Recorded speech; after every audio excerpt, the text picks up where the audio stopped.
Okay, so let's take a look at the Amazon warehouse deal, which was absolutely phenomenal this week. This cost us, I think it's about £32, £33 or something crazy. It did say on the Amazon site it was a used but in fair condition.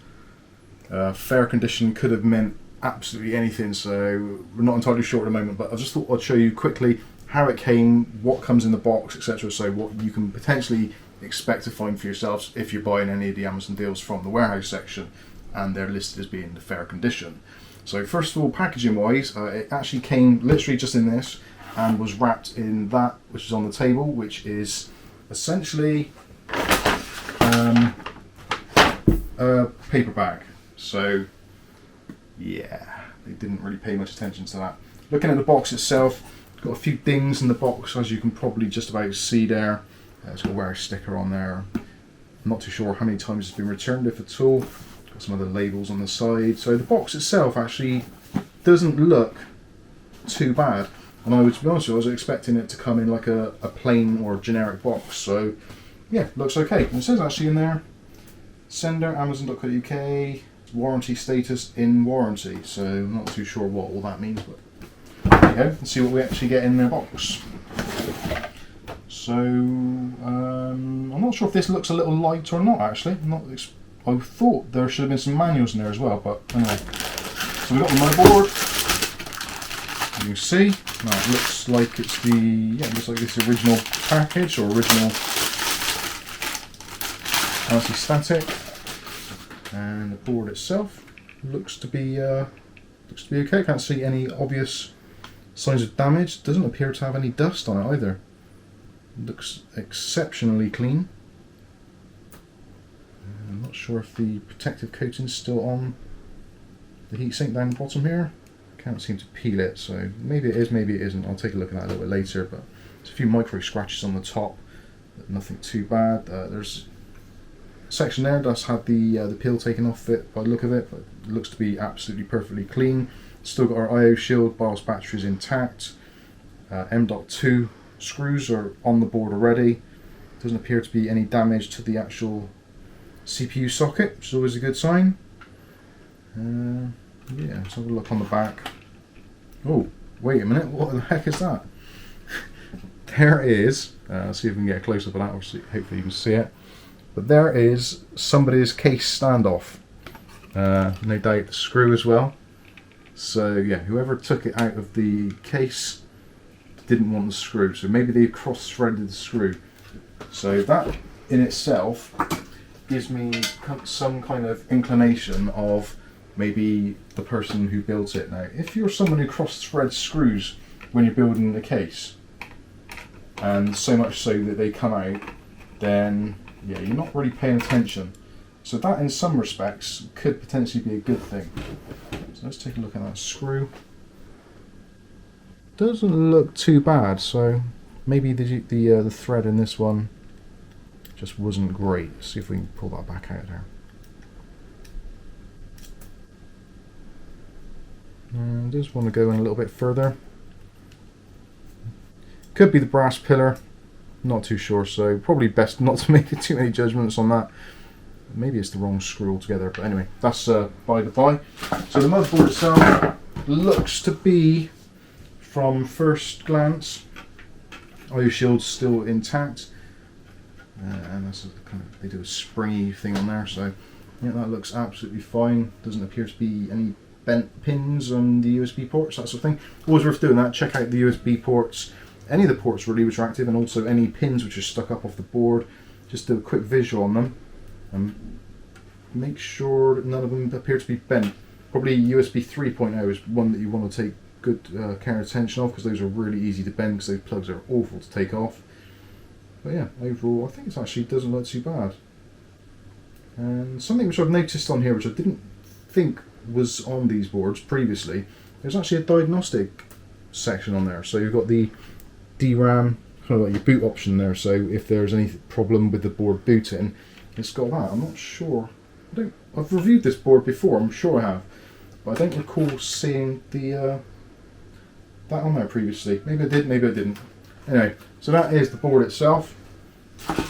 And let's see what we get in terms of accessories. I'm not expecting a lot, if anything, to be honest with you. And actually, not too bad at all. So we do have our Gigabyte Aura sticker. That's actually pretty flash, like that. There is the unused SATA cables. Awesome. Our multilingual installation guide. A DVD with drivers. And a little bit of extra tape on for some reason. Also got our owner's manual. Now there's the some of the peels they must have taken off of the sticker possibly. And what else have we got here? So also there is a M.2 mounting pillar and an M.2 mounting screw. Although saying that, it looks like they've all been used. I guess those are additional ones, so if you want to not use the included heat shield which comes with the board there, you can just take that out and use those different screws, I'm guessing, just to give that a slightly different profile. But otherwise it seems like the screws are actually in there. Yeah, there's nowhere else to actually put them, so happy days. Well, there we go. There is a very quick unboxing of an Amazon warehouse deal setup. Sorry about it, we haven't done all the lighting, all the kind of usual stuff and B-roll. Just figured we'd just go for this to show you guys what you potentially could get. This board is going into a customer's build, believe it or not, because they want to save some money. So I'm going to have to do a ton of tests on this board, make sure that it works, make sure that everything is as it should be, do some thermal testing, and try and work out why this board was actually returned. I'm hoping it was just something daft, like they bought maybe a 5000 series processor and the BIOS didn't support it, so rather than faff around, they just returned it. It doesn't appear to have any real long amount of use, so I'm basically hoping on some kind of user error and this actually works fine. But yeah, we'll go through the testing process and we'll either tag that onto this video or link it in the video description so you can check it out and see how that all goes. But anyway, that has been the Gigabyte Aorus Elite warehouse deal from Amazon. I've been Mike, this is Mike's Unboxing Reviews now too, and hopefully we'll catch you guys in the very next video. Thanks for watching.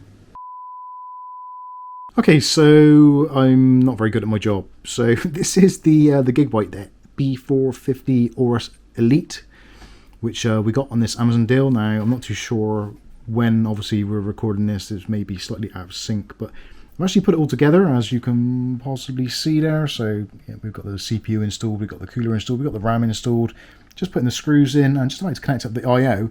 And down in this bottom corner we can see why this board was probably returned, and whether or not it was a problem with the original owner or whatever, I'm not too sure. So let's zoom in a little bit.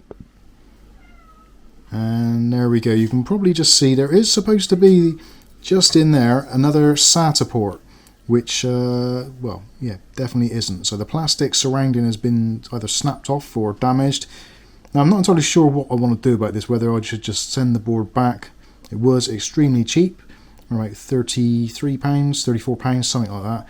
Now it's actually got loads of SATA ports on this board. There's two up the top there, got another two there, I've got a fifth one there, so we don't really need 6 ports. So I'm thinking maybe I can just snip off those wires which are actually damaged, or desolder them and pull them out, and possibly see how it goes. Now I do need to fire up the board to see if it actually works, I guess. So yeah, I'm not entirely sure. I think I might just snip those off and go with it, but it means unfortunately the board's got to come back out again so I can gain access to it and get a closer look. Ah, this is not going well. Okay, so we've decided to go with removing the pins from this SATA port. Now I apologise if the footage isn't the greatest. I've got to be honest with you, I can barely see it, and that is what we're taking out. We're taking out these SATA pins. Looks a little bit blurry.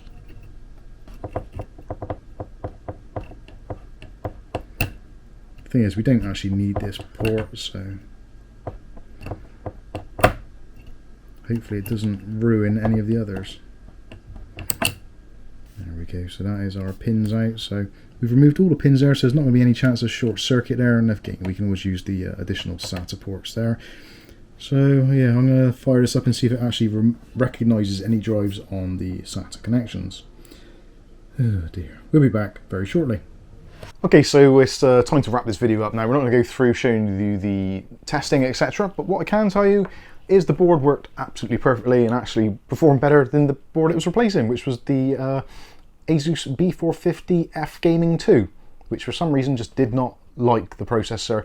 Eventually the gigabit LAN failed, so I think the board was a little bit screwy.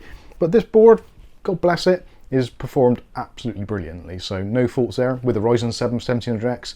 No issues whatsoever, runs like an absolute dream, gets all the benchmarks exactly pretty much on that sweet spot of where it should be, so I'm extremely happy. We have saved an absolute ton of money buying this motherboard. So we bought it for about £35, I think, maybe 33. I'll try and get it on the screen so you can actually see what we did pay for it in the end. But yeah, an absolute steal. And of course, the best thing of all is potentially, if we're selling this on, we have saved the customer an absolute ton of money. We've still got some guarantee with Amazon, etc., so no problems there. But overall, I think we've done fantastically well. So some of the things I would suggest to look out for when you're buying from Amazon, especially warehouse deals, is just do a really good visual. I did a very brief one. I was filming, so I wasn't paying a great deal of attention, but check all the ports, especially obviously the SATA ports, because yeah, they do have a tendency to break off. USB 3.0 pins on those are extremely fragile, so do check those. It's very easy to break those when you're removing them, especially if someone's had it and installed it previously. Obviously as well, other things like any of the pins which are raised off the board, do check those. Get a good look at them, make sure they're all straight, not bent, or none of them are actually missing. Another thing to check for as well is actually on the AM4 CPU socket. Just have a look, make sure there's nothing in there, no debris, no leftover pins from the previous processor, that kind of thing. And on the rear IO shield, just take a quick visual inside the USB headers, that kind of stuff, just to make sure the pins aren't damaged. Sometimes people will put a USB stick in around the wrong way, damage the ports, that kind of thing. And also for the LAN as well, just make sure that all the pins look straight inside of there.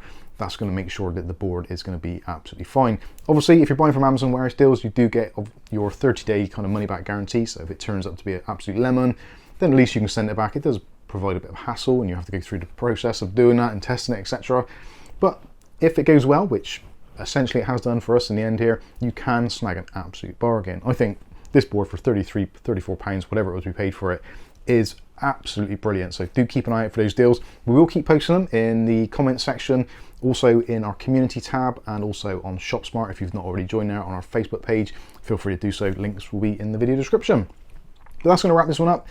Turned out all right in the end. Yeah, it was a little bit odd with the SATA port not being there, the plastic bits, but we got rid of the pins and it's all working absolutely fine. We've actually got SATA drives connected and they're working absolutely perfectly. All the benchmarks work, so yeah, it's been absolutely great. So I've been Mike, this is Mike's Unboxing Reviews and How To, and hopefully we'll catch you guys in the very next video. Thanks for watching.